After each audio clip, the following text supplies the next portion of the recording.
You ask Tiger to solve. This deals with linear equations with one unknown. The final result is s equals -2. Let's solve it step by step. Swap sides. Group all constants on the right side of the equation. Add 7 to both sides. Simplify the arithmetic.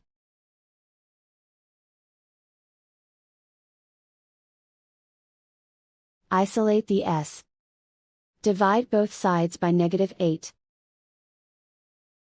Cancel out the negatives. Simplify the fraction. Move the negative sign from the denominator to the numerator. Find the greatest common factor of the numerator and denominator. Factor out and cancel the greatest common factor. And so the final result is s equals -2.